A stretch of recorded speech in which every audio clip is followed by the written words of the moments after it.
Yes, talking now. Set. Okay.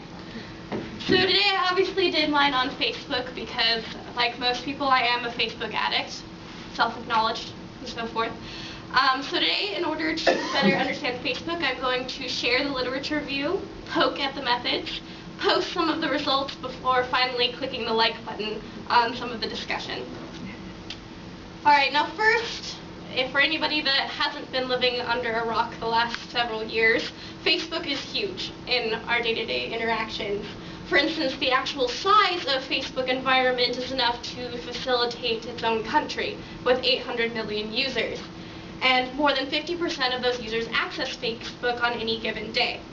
So obviously these people are very plugged in on a general basis. And also, even though we have these 800 million users, more and more people access Facebook every single day and are gaining accounts, including businesses. Businesses are now at the point of where you can find posters saying, add us on Facebook to collect special offers. As with Brian Oppie's own piece, people are understanding promotions through Facebook and so forth. It's becoming its own medium of how to gain information and interact on a different level than face-to-face interactions. So we start seeing how social networking is becoming its own social environment through Facebook. Now, in a study conducted in 2003, the average size of one social media network was 125, but only 4 of those people were used to actually provide social support during times of hardship. However, in a study done in 2008, the number actually increased to 217. So as you can see, there is a sizable growth over the coming years of how big of size and how big of influence each person has with their own social media interactions. And also, we have over 90% of college students with Facebook accounts. Now, originally Facebook was designed to where you had to have a college.edu email in order to have a Facebook account, and with this over 90%, this is what our job market is starting to look like. It's people that access Facebook on any given day. Now, the key components of interpersonal relationships, especially considering college students and anybody on day-to-day interactions, is we need adequate social support. We have stresses that go on in our lives. We have car accidents, we have babies, we have finals week coming up in the next few weeks. We need social support to help reduce feelings of loneliness and anxiety. Now, I wanted to counterbalance with the study with a measure of loneliness to see if people are really getting their adequate social support by reducing measures of loneliness. Now, I also wanted to find out if there was a correlation between personality factors that engage in this new social media versus not personality factors. Now, some of the research questions that I had was about how the online environment is creating these relationships with the adequacy of social support and also with loneliness. And then I had the following 4 different hypotheses discussing how extroversion relates to number of friends and time spent on Facebook in addition to neuroticism. Now, I did have a non-directional hypothesis because I wasn't quite sure whether or not Facebook was going to mirror social interactions or be one by itself. So the different method with the participants was 209 participants, 130 females, 79 males. Average age was about 27, with the most common being 22 years of age. And I had one heck of a range with the age of 16 to 85. I'm pretty sure my grandfather got on Facebook and helped me out with that one. And 97.6% had Facebook accounts. The average number of friends was 359. And the average amount of time was about an hour and 15 minutes per day. That could have been used towards studying people, but you went on Facebook instead. So, the following materials were used. The UCLA Loneliness Scale, which is a 4-point Likert scale with including examples such as how often do you feel in tune with others, and the scale was rated from never to always. The I Think Personality Questionnaire Revised had 4 different measures dictated from it: a life score, a psychoticism score, neuroticism, and an extroversion scale. And it was simple yes or no questions on the 4 different variables and included such questions as, are you a talkative person? Now, for the multi-dimensional support scale, it was originally 3 different scales, but I only used 2 because I didn't really want to use coworkers on this, so I used family and friends and then peers. And this was done with 3 different of whether or not you were getting someone that listened to you on a regular basis, and such examples as how often did they make you feel loved, and your answers would be too much, not enough, or it was just right.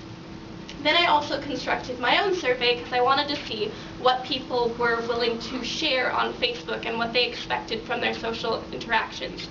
So I created 2 different measures. One would be the willingness to post on Facebook with such examples of, if I were in a car accident, I would most likely post a status update about it. And also on the expectations of Facebook of whether or not I expect my close friends to read my Facebook updates, to see if they really are engaging in the medium and how much they expect their social life to be engaged in this medium. Come on. Work with me. There we go. Okay, now the results were, for the first hypothesis, there was a negative relationship, which I thought was really interesting in the sense that the extroversion and number of Facebook friends was negatively correlated, possibly meaning that Facebook may or may not actually mirror social interactions, and more of a recluse type personality, such as introverts, are engaging in this sort of medium. Now for the second, which about the time spent on Facebook, there was no significance found. However, there was also no significance for neuroticism and number of friends, but there was a significant result for neuroticism and time spent on Facebook with a negative correlation, which, maybe you're just capturing a demographic of people that is gaining more access to personal contact through face-to-face interactions as opposed to Facebook. Now, some of the stronger results that you could see through moderate correlations was extroversion and loneliness, and here is a graph where you can see a general positive trend of the higher the extroversion, the higher the loneliness score. And also with loneliness, there was a negative correlation between loneliness and neuroticism. In addition, and as predicted, the loneliness also had a negative correlation, which means my measures were doing what they were supposed to. And for the discussion section, we had, for extroversion results, it could basically be that, again, it's not really mirroring what real life is, in the sense that extroversion may facilitate that people need to be engaged in more social support interactions and more lively interactions, and they may be feeling a lot lonelier because they have a higher set standard for deriving that social support. In addition, for neuroticism, as with many studies found, this was actually a common result for loneliness, and also you could find that extroversion and neuroticism are negatively correlated, and so it may just be recapturing the extroversion. And as far as social support, loneliness, and Facebook, for my research question, there was a slight positive correlation between number of friends on Facebook and social support derived from friends and family, with an R of 0.18, and it did find significance. And also there was a slight negative correlation between number of friends on Facebook and loneliness score, with an R of negative 161. So essentially, the number of Facebook friends does lead to support and lowers of loneliness. However, time spent on Facebook, there was no significant results. Now, further studies should include, I want to see if empathy measures. I tried to include it in the study, but I did mess up a little bit on including only half of a survey instead of a whole one. But I did want to see whether or not people are really, this personality measure also indicates of how engaged you are in this medium, or whether or not it's not mirroring real life. Also, I wanted to see what people disclose on Facebook. Most people actually said no to a lot of things, like they wouldn't post a status update on a big test, or if they were in a car accident. So I kind of want to see what they are actually posting on, because the expectations were high for people to being engaged on what they post, but what exactly are they trying to get people engaged about? And also, so there is, of course, limitations with self-reporting, because I don't actually believe some people when they say that they only access Facebook an hour a day, considering people have smartphones and can access it any minute and any second of the day. So I wanted to say a big thank you to my mentor, Dr. Appy, Dr. Linda Klein, my participants, and of course my Linda's honors class for definitely helping me all along the way. Now, any questions? Sure. Did you find that what people said as far as what they would post was correlated in any